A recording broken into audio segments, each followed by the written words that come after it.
તો ગુજરાતભરના અલગ અલગ શહેરોમાંથી ગેરકાયદેસર વસવાટ કરતા બાંગ્લાદેશીઓ સામે કડક હાથે કામ લેવામાં આવી રહ્યું છે। પોલીસ દ્વારા કડકપણે કાર્યવાહી કરવામાં આવી રહી છે। ત્યારે રાજકોટથી સમાચાર સામે આવી રહ્યા છે।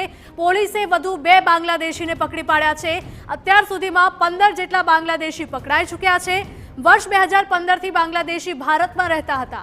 પોલીસે મોબાઈલ ફોન કબજે કર્યા છે। ફોનમાંથી બાંગ્લાદેશના જન્મ પ્રમાણપત્ર સહિતના દસ્તાવેજો પણ મળી આવ્યા છે। મોબાઈલ ફોનમાં હજી પણ ચકાસણી કરવામાં આવશે અને શક્યતાઓ છે કે હજુ પણ વધારે ખુલાસાઓ થઈ શકે છે। તો રાજકોટમાં પોલીસે વધુ 2 બાંગ્લાદેશીઓને ઝડપી પાડ્યા છે અને અત્યાર સુધીમાં 15 જેટલા બાંગ્લાદેશી પકડાયા છે। વર્ષ 2015થી જ બાંગ્લાદેશીઓ ભારતમાં રહેતા હતા।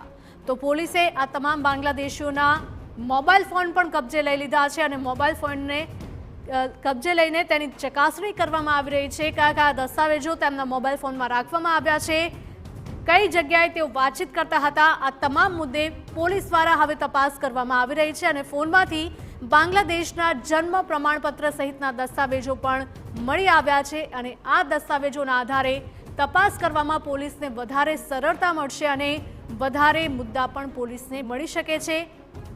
તો રાજકોટની આ ઘટના છે કે જ્યાં પોલીસ દ્વારા પણ તપાસ કરવામાં આવી રહી છે। ગેરકાયદેસર વસવાટ કરતા બાંગ્લાદેશીઓ સામે તવાઈ।